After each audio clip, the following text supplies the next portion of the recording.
श्रीनाथ जी, जो भगवान कृष्ण के बच्चे रूप में गोवर्धन पर्वत को उठाते हैं, अपने भक्तों में एक अलग ही प्रेम और मोहब्बत का रंग भरते हैं।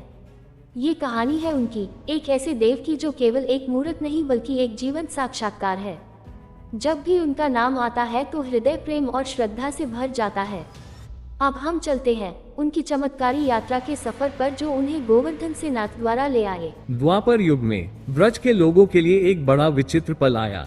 इंद्र के गुस्से से बचने के लिए कृष्ण ने गोवर्धन पर्वत को उठाया और उसके बाद एक असंभवित घटना हुई। गोवर्धन से एक अनोखा बालक प्रकट हुआ जो अपने हाथ में पर्वत उठाए हुए थे। क्या अलौकिक बालक ने सबके हृदय में अपना एक अलग ही स्थान बना लिया और ये रूप श्रीनाथ जी के नाम से प्रसिद्ध हो गया।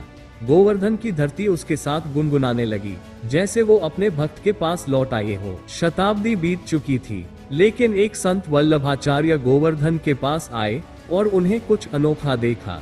उनका दिल एक अजीब प्रेम और श्रद्धा से भर गया जब उन्हें श्रीनाथ जी के दर्शन मिले।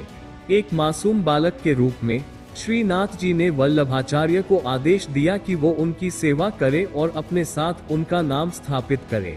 वल्लभाचार्य ने इस महाप्रभु का संदेश अपने हृदय में बसाया और एक नए मार्ग का आरंभ किया। 17वीं सदी में जब मुगल सम्राट औरंगजेब ने मंदिरों को तोड़ने का आदेश दिया, श्रीनाथ जी के भक्तों में घबराहट छा गई। वो अपने प्रिय देवता को कैसे सुरक्षित रखें?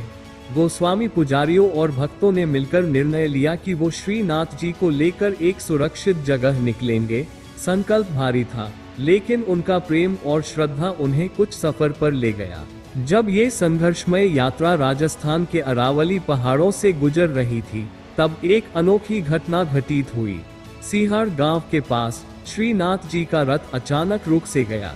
भक्तों ने कितनी ही कोशिश की, लेकिन रथ वहां से हिल ही नहीं रहा था, जैसा ये श्रीनाथ जी का संकेत था, यहाँ यही पवित्र धरती पर मेरा स्थान है।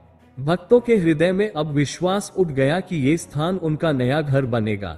सीहार को आज हम नाथद्वारा के नाम से भी जानते हैं और ये वही जगह है जहां श्रीनाथ जी ने अपना आशीर्वाद दिया। श्रीनाथ जी के दिव्य संकेत के बाद राजगढ़ के रियासत की तत्कालीन हाडी जी महारानी को सपने में भव्य श्रीनाथ जी के मंदिर बनवाने की प्रेरणा स्वरूप संकेत मिला।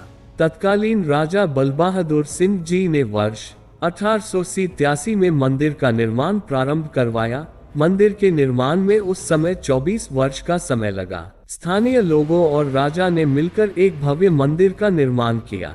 ये मंदिर ऐसा था जो सिर्फ पत्थर और इमारत से नहीं, बल्कि प्रेम और भक्ति के सहारे बनाया गया था। इस मंदिर में आने वाले हर भक्त को ऐसा लगता है जैसे वो श्रीनाथ जी के सामने खड़े हैं और उनकी मासूम मुस्कुराहट का आशीर्वाद और आनंद पा रहे हैं। नाथद्वारा में श्रीनाथ जी की सेवा और उत्सव का अपना एक अलग ही रंग है।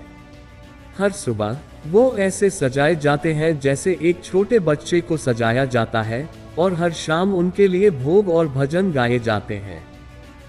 जन्माष्टमी, अन्नकूट और होली ऐसे साल के अंतर्गत कई उत्सव आते हैं जिनको बड़ी भाव और प्रेम के साथ मनाया जाता है और यहाँ का अपना अलग ही उत्साह होता है।